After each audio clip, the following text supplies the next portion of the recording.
Ma transition, je disais, est toute trouvée. On disait la qualité du sol implique une meilleure alimentation et donc ce qui arrive dans nos assiettes, on est d'accord là-dessus, je pense. C'est un peu une lapalissade, mais en même temps... Oui, à la fois, elle est pas si partagée que ça. C'est amusant de... Enfin, moi, je suis à la fois ravi et un peu agacé ce matin. Ravi, c'est la première fois que j'assiste en fait à une manifestation où on parle de tous les sujets qui m'intéressent en même temps. Et un peu agacé parce que... Il y a trop dans l'assiette. Non, non, mais qu'est-ce qu'on a foutu jusque-là, quoi? Parce que c'est un peu ça qui m'agace de temps en temps. La lenteur avec laquelle on prend ce sujet, qui pour moi est le sujet, et surtout, il est un continuum absolument non sécable et qu'on ne peut pas du tout prendre par petits morceaux. Voilà. Donc la santé des sols, c'est la santé des plantes, qui est la santé des êtres, et qui est la santé des territoires, et qui est la nôtre, quoi. C'est la santé. Alors comment vous agissez, vous, justement, pour promouvoir cette idée? Enfin, déjà, ce qui m'a amené à changer de métier, c'est-à-dire je suis passé du métier de restaurateur, qui est un métier que j'ai pris très au sérieux et au pied de la lettre. Donc, bon, je ne veux pas faire mon cuistre, mais restaurateur, ça vient du latin restaurare, comme vous le savez. Restaurare, ça veut dire remettre en état. Oui. Voilà. Donc, quand on est restaurateur, a priori, on est censé remettre en état des humains. Et c'est pas si évident que ça finalement, parce que pour remettre des humains en état, vous savez que le mot restaurant, c'est un substantif qui vient en fait d'une activité qui était le fait de vendre des bouillons restaurants. Voilà. Donc, quand on est restaurateur, on vend des choses. Restaurer l'organisme. Absolument. Le bouillon qu'on prend avant de mettre son bonnet de nuit. Il y a des restaurateurs de tableaux, il y a des restaurateurs d'œuvres d'art, il y a des restaurateurs d'instruments de musique, et il y a des restaurateurs d'humains. Et donc c'est un métier que j'ai toujours pris au pied de la lettre, quoi, vraiment. Et en fait, ça m'a amené à m'occuper de tout un tas d'autres choses qui arrivaient avant moi, c'est-à-dire avant mon geste un peu final, celui qui était de mettre une assiette devant quelqu'un pour que ce quelqu'un se restaure. Il a fallu que je me retourne un petit peu derrière moi pour voir ce qui s'était passé avant. Parce que au tout début de ma carrière de cuisinier, je vivais dans une tautologie un peu implicite, comme ça, qui disait quand c'est bon, c'est bon. C'est bon pourquoi? C'est bon parce que c'est bon. Et ça, c'est de la culture de la cuisine. Voilà, tu regardes travailler un tel, tu vois les produits qu'il a, ces produits sont bons, ils travaillent bien, donc c'est bon. Et aujourd'hui, vous faites quoi alors? Après avoir... je me demande ce que c'est qu'un bon produit. Mais... Et c'est là que les emmerdements commencent. C'est pour ça qu'on est tous là, quoi. Qu'est-ce qu'un bon produit? C'est-à-dire bon pourquoi? Est-ce qu'il est bon seulement pour le goût? Est-ce qu'il est bon pour ce dont on a besoin en termes de nutrition? Puisque comme on le sait, ce que nous mangeons, ça nous constitue tout le temps. Hein. On est tout le temps en train de se détruire et de se construire, et donc on a besoin de se constituer avec des bons produits. Est-ce que la façon dont ce produit a été produit est bonne pour la collectivité et pour le futur, donc son impact, on vient d'en parler quand même assez longuement là. Est-ce que c'est bon pour l'économie de celui et le futur donc de celui qui produit? C'est-à-dire est-ce qu'il peut se projeter et transmettre et rendre son activité pérenne, ou est-ce qu'il est prisonnier d'un système économique voilà. Est-ce que c'est bon pour la culture générale de tout le monde? C'est-à-dire est-ce qu'on transmet des valeurs qui viennent de très très loin et qui sont des choses dont on ne veut pas voir la fin? Qu'est-ce qu'un bon produit? Voilà. Et alors, est-ce qu'aujourd'hui, on fait fausse route sur les bons et sur les mauvais produits? Non, je crois pas. Je crois qu'on est tous au boulot là-dessus. Enfin, moi, je ne vais pas trouver ici, dans cette salle, quelqu'un qui s'en fout. Sinon, on ne serait pas là. Donc, le truc, c'est de bien comprendre qu'on ne peut pas séparer les choses. Et en fait, quand Madame la députée parle d'un sol vivant, c'est pour arriver à une assiette vivante, à un client vivant, quoi. Enfin, un client ou quelqu'un qu'on a pour restaurer les humains. Voilà. Benoît Souris, le bio aujourd'hui, alors il y en a partout. On ne sait plus ce qui est bio, ce qui n'est pas bio. Il y a même une chaîne de magasins qui dit bio, c'est bon. On est perdu. On est perdu. Comment vous faites? Vous n'êtes pas perdu, vous? Non, on essaie de ne pas être perdu. En fait, je crois que ce qui a été énoncé tout au long de la matinée, c'est le fait qu'on est effectivement dans un système où il y a un certain nombre de chaînons. Moi, je représente le groupe Carrefour. Évidemment, on est un des éléments, celui qui est juste avant le consommateur, pour une partie de ses achats en tout cas, l'instant qui vient dans les magasins sous nos différents formats. Ce qui est très clair, c'est que ce qui a changé, c'est qu'on a évoqué des changements dans l'agriculture, cette prise de conscience. Et c'est exactement la même chose vis-à-vis de la distribution. On est confronté à des consommateurs qui, de plus en plus, nous interpellent et nous demandent d'accélérer, même si nous avions déjà fait un certain nombre de choses, nous demandent de faire des choix encore plus clairs. Donc c'est le cas sur le bio, mais ce n'est pas le cas que sur le bio, mais en particulier en disant, vous avez, vous, distributeurs, une vraie responsabilité qui consiste à être capable de rendre visible la transition alimentaire pour tous que vous proposez à vos consommateurs. Donc ça veut dire mettre plus de produits, être en bio en particulier, être extrêmement attentif aux origines, se battre pour que la réglementation reste à un niveau extrêmement exigeant. C'est aussi mettre de plus en plus de consommateurs dans le moteur, on va dire, de la distribution, c'est-à-dire associer au maximum les consommateurs à l'élaboration, à la communication, à tous les éléments de preuve qu'on doit être capable d'apporter tous les jours. C'est quoi la proportion des ventes de bio sur tous les produits des aliments Carrefour? Alors c'est très simple, Carrefour, en France, nous avons fait l'année dernière un peu plus d'1,4 milliard sur le chiffre d'affaires des produits bio.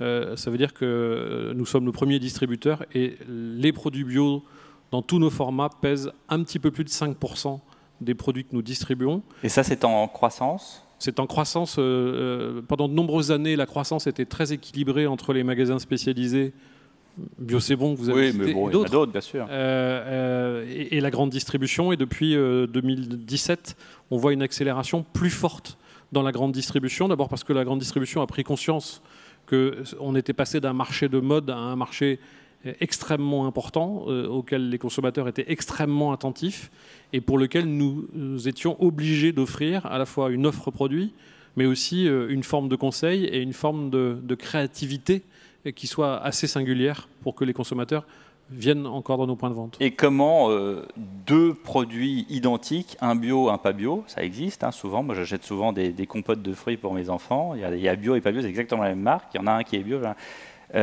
Comment est-ce qu'ils arrivent à coexister, justement ? Alors là aussi, on est parti au début de linéaire dans lequel il y avait les compotes de fruits bio et pas bio qui étaient les unes à côté des autres.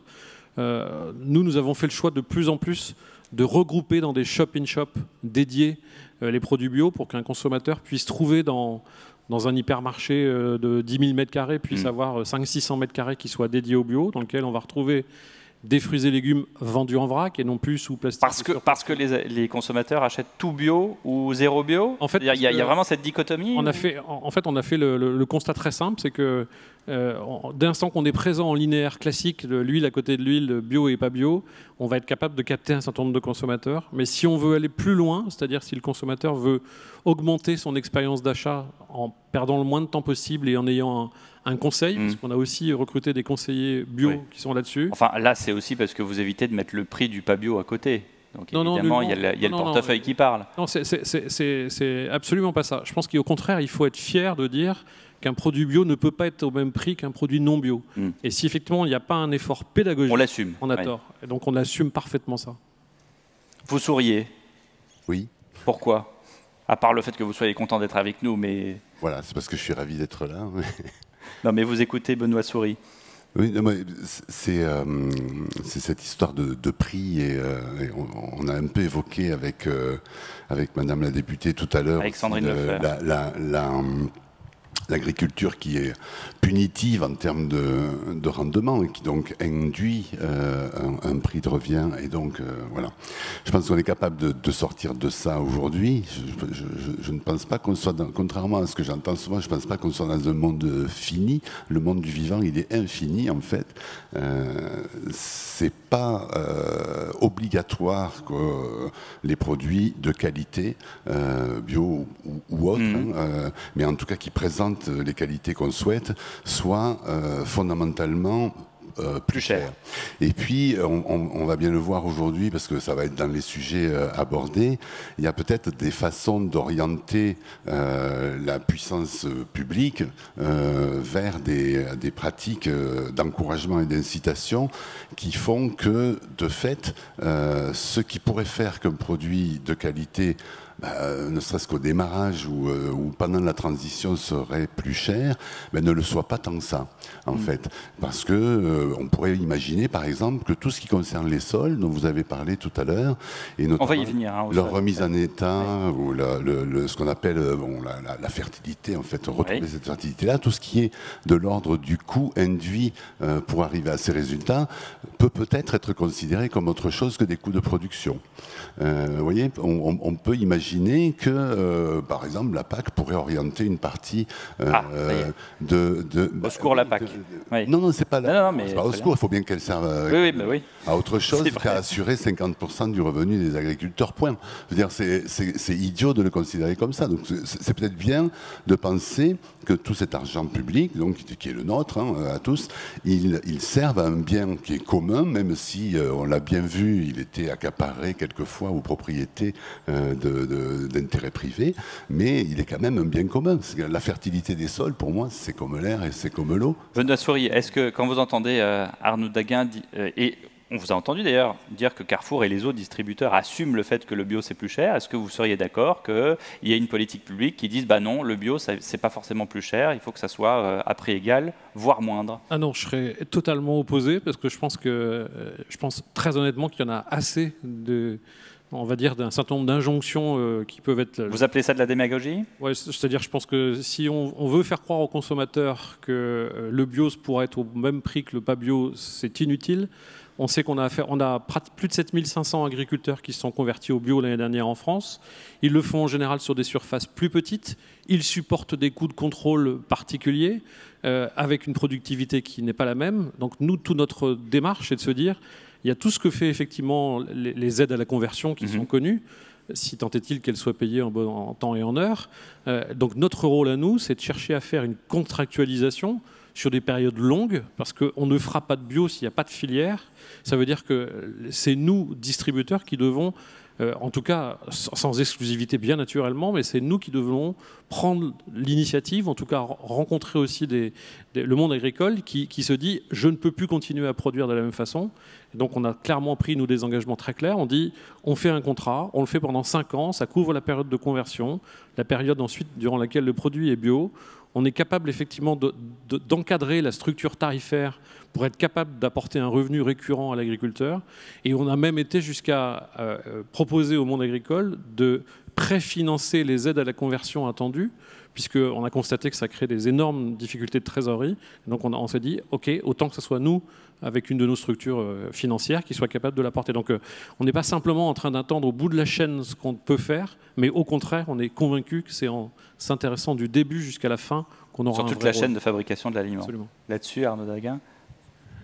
Oui, on est en train de vivre une période absolument passionnante à ce sujet-là. De la même façon qu'on est passé, et ça c'est civilisationnel, pour nous tous les humains, on est passé d'une problématique du combien je mange qui nous a préoccupés pendant des millénaires et qui a même peut-être démarré le néolithique. C'était notre problème, c'était de continuer à bouffer, nous les sapiens. Donc on est en train de passer d'une problématique du combien je mange, donc combien je produis, à une problématique du comment je mange. C'est-à-dire, vous voyez, bon. Et ça, c'est extrêmement intéressant.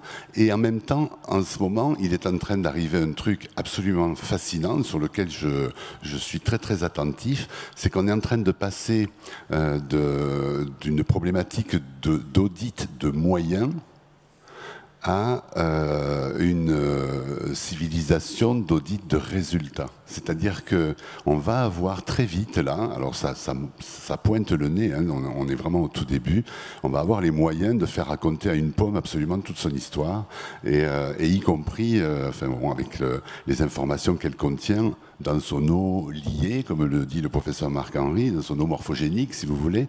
Alors c'est tout nouveau, ça arrive gentiment, mais ça laisse augurer le fait qu'en fait, tous ces frais de vérification, d'audit, audits de certification vont partir à la benne très très vite, puisque de toute façon, on aura les résultats chaînés à un moment donné. Alors ça, c'est de la prospective, c'est pas demain, c'est pas cet après-midi, mais c'est ça qui va arriver. Et je trouve ça très rassurant parce que, en fait, c'est là pour sanctionner, entre guillemets, les vrais efforts qui sont faits par les producteurs, par les agriculteurs, par les paysans. Et ces efforts-là, ils sont faits pour améliorer tout un système et pas seulement le produit que vous allez mettre dans votre bouche. Ce qui est intéressant, c'est, encore une fois, de garder en tête qu'on est sur un vortex qui est insécable. On ne peut pas aller chercher seulement tel ou tel résultat. Quand on s'occupe d'alimentation aujourd'hui, de qualité alimentaire aujourd'hui, il y a évidemment la façon dont on mange, c'est-à-dire la façon dont on est culturellement habitué à se nourrir, et ça on peut en parler un peu parce que c'est très intéressant, mais il y a quand même, au fond, c'est la santé unique du système à produire de l'alimentation qui, de toute façon, va provoquer, ou en tout cas va créer la nôtre, quoi. Et c'est là qu'il y a des efforts à faire. Benoît Souris, est-ce que dans la position que vous occupez, directeur du marché bio chez Carrefour, on prend en considération, ou on va prendre en considération, parce que c'est un élément, j'ai l'impression, qui est nouveau, en tout cas dans le débat public, le sol. Est-ce que, comme vous disiez, on n'attend pas au bout de la chaîne pour voir que le produit arrive, on va quand même faire des études, entre guillemets, de marché auprès des professionnels pour voir comment tout cela est produit. Est-ce qu'on va voir maintenant en disant, voilà, regardez, il faudrait peut-être avoir une réflexion sur le sol? Alors, bien évidemment, sachant que même si ce que voisin a évoqué en termes prospectifs, en disant qu'on n'aurait pas fatalement besoin d'avoir autant de discours de la preuve, moi, ce que je vis aujourd'hui, c'est que nos consommateurs, les consommateurs sont extrêmement attentifs au discours de la preuve répétée. C'est-à-dire, c'est bien de communiquer sur zéro pesticide ou je suis bio, mais il faut que je puisse, moi en tout cas en tant que distributeur, apporter une preuve la plus complète possible. Si on voit se développer, y compris sur des produits agricoles non transformés, type la tomate, des blockchains sur les produits, comme on le fait sur le poulet et sur d'autres produits transformés, c'est absolument essentiel parce qu'on se rend bien compte que c'est bien d'affirmer ces qualités-là ou ces éléments particuliers, mais c'est essentiel d'être capable de les prouver. Et être capable de les prouver, ça va jusqu'à la nature du sol et la façon dont le monde agricole, ou en tout cas pas simplement la mise en marché se fait, mais l'ensemble de la démarche. Et on est dans une assemblée où il y a un certain nombre de gens qui viennent de l'étranger. On a beaucoup travaillé sur cet aspect-là, en particulier pour monter des vraies filières de bananes biologiques, jusqu'à présent qui venaient beaucoup d'Amérique centrale, d'Amérique du Sud. Et on a monté une filière complète au Ghana pour être capable de justement prouver à la fois une proximité plus forte, mais aussi de s'engager sur pas simplement une démarche bio, mais une démarche qui soit à la fois environnementale et sociale. Et puis on met sur le marché dans quelques semaines du coton bio d'origine Inde. Ça fait des années qu'on investit sur l'Inde. Le coton bio, c'est 1,5% du coton produit en Inde, et on va être capable de produire du textile, enfin linge de maison et produits pour bébés. Justement, avec cette certification, on était vraiment obligé de travailler sur le sol, sur effectivement le coton lui-même, ses origines, la façon dont ils ont été traités ou pas traités. Et ça a été un travail de pratiquement 4 ans pour être capable de sortir cette année ces premiers produits. Donc c'est essentiel de connaître du début jusqu'à la fin. J'ai une question qui me vient via l'application Planeta, puisque je vous le rappelle, vous pouvez effectivement poser vos questions.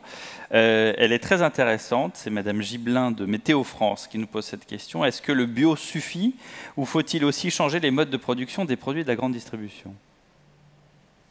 C'est clair que j'ai bien aimé le schéma qui a été montré ce matin, hein, c'est-à-dire que c'est pas simplement le bio qui est important, même si chez Carrefour, on a d'ailleurs fait voter en Assemblée Générale il y a 10 jours le fait qu'on devenait entreprise en mission, et notre mission, c'est la transition alimentaire pour tous. Donc cette transition, elle emmène un spectre effectivement relativement large qui va, on va dire, au sommet peut-être aux produits bio, mais qui emmène aussi globalement une démarche agroécologique qui est bien plus sensible.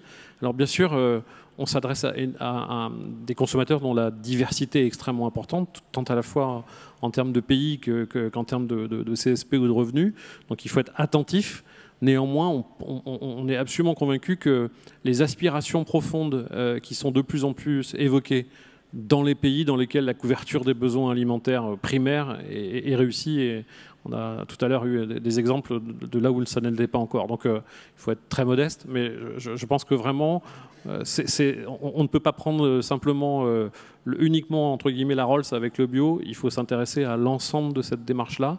Et ça veut dire que à terme, vous pourrez refuser, par exemple, je dis bien refuser, des productions qui ne seraient pas entre guillemets éthiques. Non, je n'irai pas jusqu'à dire ça. Je dis qu'on va continuer effectivement à vendre un certain nombre de produits, mais par contre... Parce que les produits dans notre grille de sélection, entrée de gamme, voilà. Après, dans notre grille de sélection, et c'est absolument indispensable que l'aspect qualitatif des produits, pas simplement l'aspect quantitatif, mais l'aspect qualitatif des produits, soit de plus en plus mis en avant. Et on a pour ça la chance d'avoir un vrai savoir-faire. On a des partenariats avec pratiquement 40 000 agriculteurs dans le monde, 19 000 en France, et sur le bio, on en a pratiquement 1500 en France. Donc c'est autant d'éléments qui prouvent qu'on est extrêmement engagé.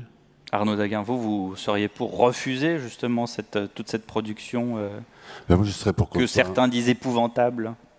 Oui, je serais, enfin pas refuser, mais je serais quand même assez pour qu'on soit tous d'accord sur ce qu'on veut au fond, puisque c'est ça le but du jeu, et que ça ne s'arrête pas au simple fait que ça risque moins de vous filer le cancer, en gros, vous voyez.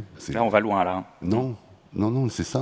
Moi, les premières personnes que j'ai vues arriver dans la Biocoop de Biarritz, quand j'étais restaurateur à Biarritz, et où j'allais m'approvisionner sur les choses que je ne pouvais pas trouver en direct chez mes producteurs, elles étaient là pour des raisons de peur personnelle. Elles n'étaient pas là pour sauver l'humanité. Elles étaient là pour sauver leur petite santé. Ça reste la première préoccupation des consommateurs. Vous n'avez pas besoin de me le dire, je suis au courant. Non, mais c'est bien de le rappeler. Après, faut aussi comprendre que le cahier des charges de l'agriculture biologique en tant que tel aujourd'hui garantit absolument pas que ce que vous allez avoir là est un bon produit au regard de nos valeurs communes, au regard de nos biens communs. Il est, comme la plus belle fille du monde, le cahier des charges de l'agriculture bio ne peut nous donner que ce qu'il a, et on a besoin de bien plus que ça. Alors, ce que je veux dire là, quand je dis ça, j'ai rien dit, mais à la fois, on a un devoir aujourd'hui civilisationnel, nous tous collectivement, c'est de se donner le cap de ce que nous désirons pour notre alimentation et donc de ce que nous désirons que produise notre agriculture. Ce cap-là, il n'est pas clair aujourd'hui. Tout le monde en parle par bout. Alors on veut que ça soit bon pour la santé, ok, on veut que ça soit bon pour l'agriculteur, très bien, on veut que ça soit bon pour le sol et pour son environnement, parfait, on veut que ça soit durable, etc. Mais on en parle par petits bouts comme ça et on n'a pas encore dessiné ce cap-là. Et en même temps qu'on dessine ce cap-là, il faut que techniquement on soit capable de se fabriquer des boussoles qui nous montrent en temps réel si on est en train d'aller vers ce cap-là ou si on va ailleurs. Vous voyez, c'est ça qu'on a à faire aujourd'hui, tous. Et c'est comme ça qu'il faut le voir. C'est pas bio, pas bio, ceci, cela, son père et sa mère, on s'en fout. Je veux dire, c'est les valeurs fondamentales de l'alimentation, ouais. Les valeurs mais fondamentales, c'est-à-dire celles dont on parle vraiment, qui nous concernent absolument tous, c'est-à-dire le fait qu'un produit vienne d'un sol structuré qui fabrique de la biodiversité, parce que comme vous le savez en agricole, on ne protège pas la biodiversité, c'est une énorme connerie de dire ça. C'est soit on en produit de la biodiversité, soit on la détruit. On n'a pas trop le choix là, on est un peu satchérien sur le coup. Donc est-ce que les produits issus de ce sol, ils fabriquent de la biodiversité, ils filtrent, ils infiltrent de l'eau, ils la stockent durablement, est-ce qu'ils capturent du carbone dans l'atmosphère et ils le stockent aussi durablement, est-ce qu'ils fonctionnent tous sur le moteur qu'est la vie biologique d'un sol comme moteur de fertilité, c'est ça qu'il faut qu'on sache. Et après, tout au long de la chaîne, ça continue. C'est-à-dire quel putain de camion, comment c'est stocké, dans quel frigo, pendant combien de temps, c'est vendu par qui, comment, c'est payé, comment, tout ça. Voilà, et c'est ces valeurs-là qu'à un moment donné, il va falloir concaténer, puisque c'est comme ça qu'on dit, on parle de blockchain. Moi, j'adore la blockchain, mais je préférais la holochain, parce qu'à un moment donné, il faut que tout ça soit ensemble. Ça, c'est vraiment dans les consciences. Mais en tout cas, ce que vous dites est intéressant, c'est là où on aura gagné, c'est qu'il n'y aura plus de label bio. C'est-à-dire que tout sera, il y aura juste une évaluation. Voilà, ce produit, il est bon. Ah oui, à tel degré où il n'est pas bon. Vous levez les yeux au ciel, Benoît Souris, je vous ai vu, mais vous avez une question justement pour vous à ce propos de Madame Schweiger qui vous dit pourquoi est-ce que vous établissez, pourquoi est-ce que vous déclarez que les produits biologiques, donc les produits bio, sont plus chers que les produits conventionnels? Parce que si l'on calcule tous les coûts externes, c'est-à-dire le sol, la pollution de l'eau, la conséquence sur l'environnement, eh ben, ça serait différent. Les prix pour les consommateurs seraient différents. Non, mais c'est la différence entre un coût réel et un coût complet. Le coût réel, c'est qu'effectivement, j'achète plus cher un produit bio qu'un produit non bio.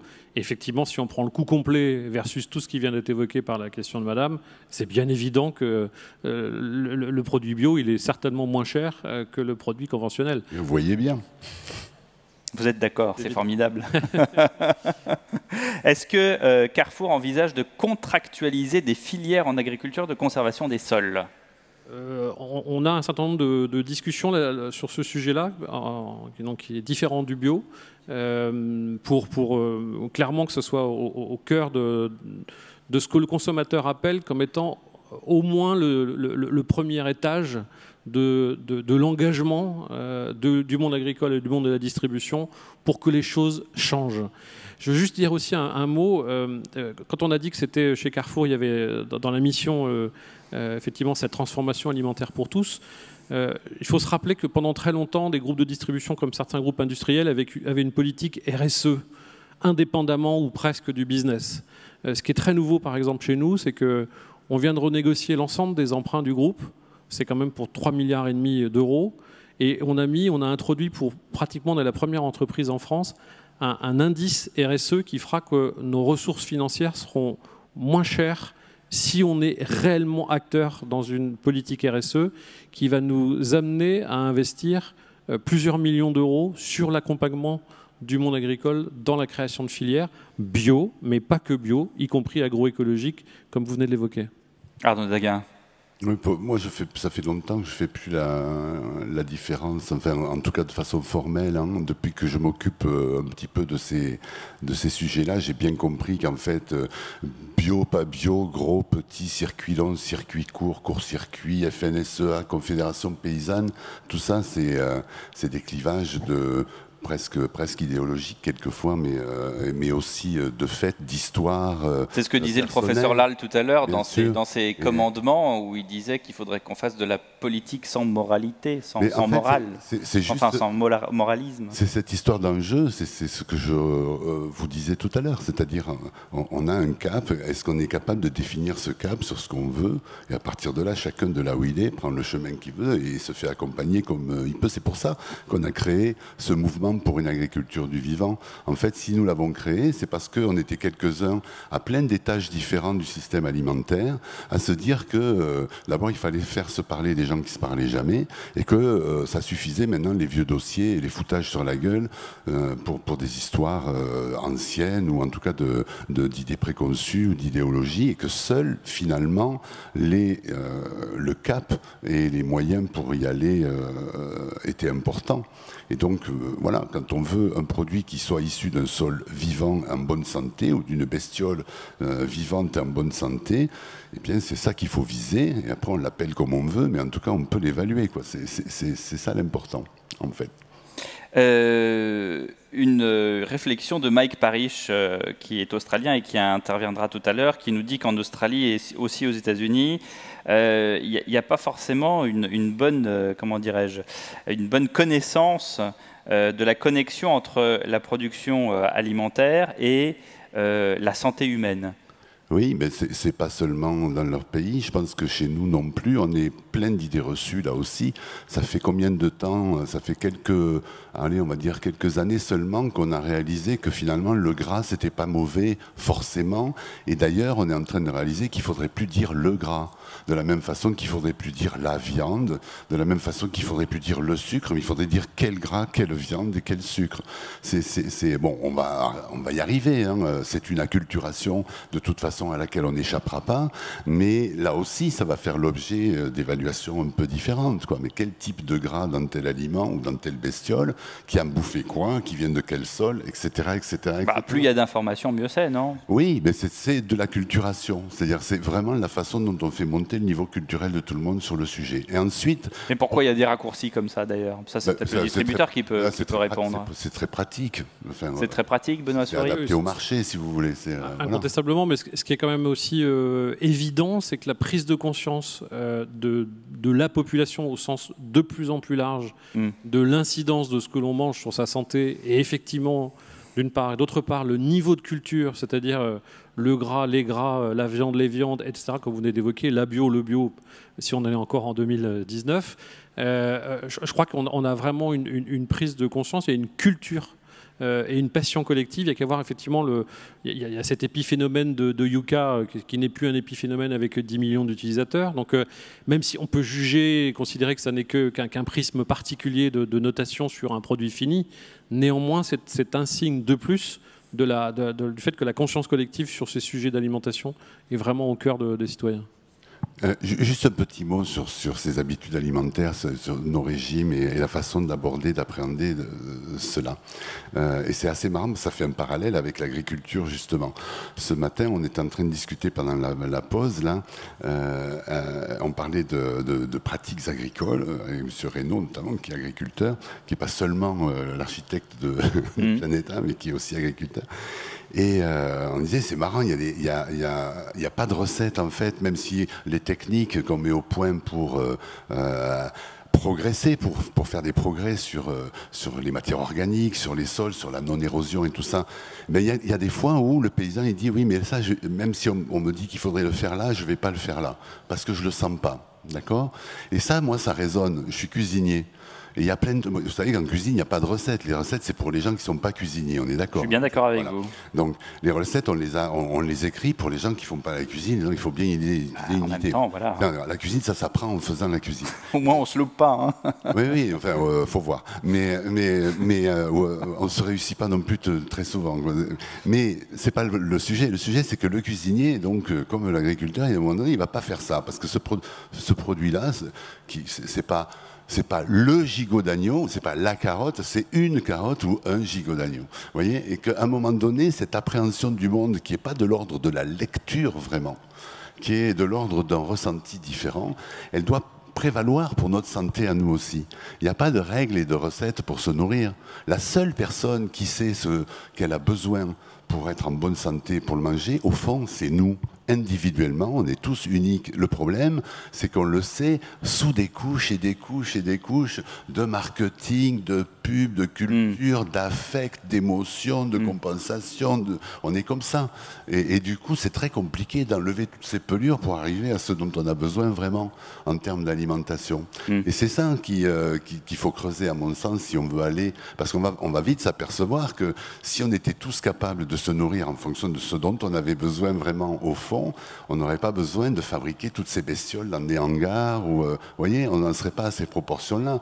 La proportion d'animal dont on a besoin, ça serait en fait globalement celle dont on a besoin dans un système agricole équilibré. Vous voyez ? Monsieur Mandin, vous allez finir par aller au coin. Vous êtes très très bavard, hein, on vous entend jusqu'ici.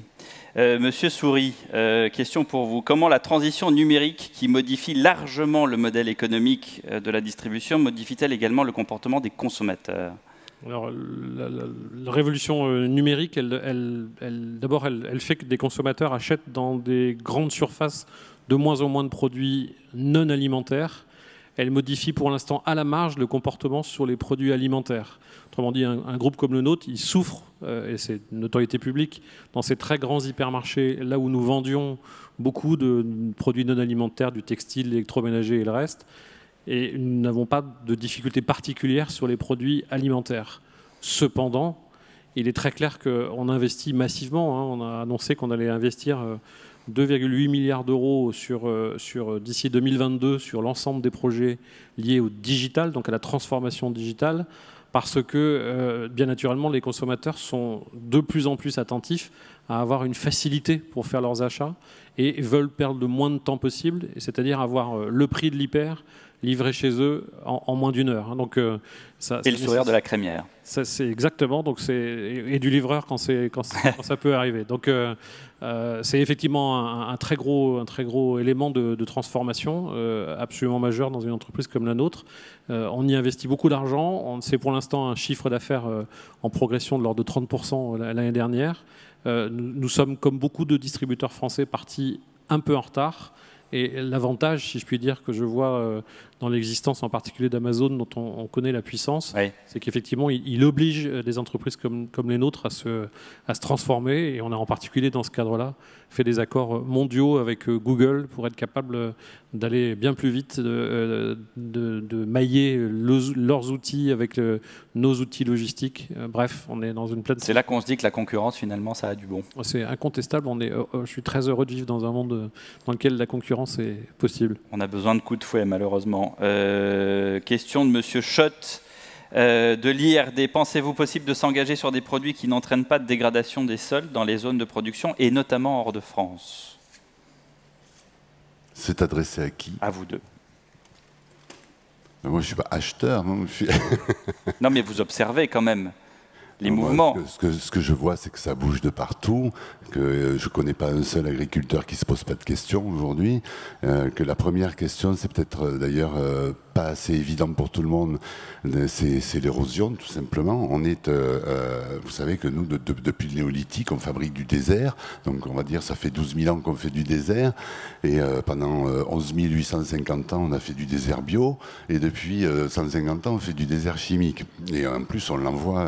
on envoie une belle image. La chimie à la mer. Ben non, mais c'est ça. Regardez la tronche du croissant fertile, vous allez comprendre vite que, bon, voilà, le Péloponnèse, 3000 ans d'agriculture, champ de cailloux, on est comme ça, donc on est parti sur ces techniques-là, on commence à comprendre qu'il faut faire de l'agriculture avec le vivant et non plus contre lui, et qu'on n'a aucun intérêt à continuer à envoyer nos sols à l'océan.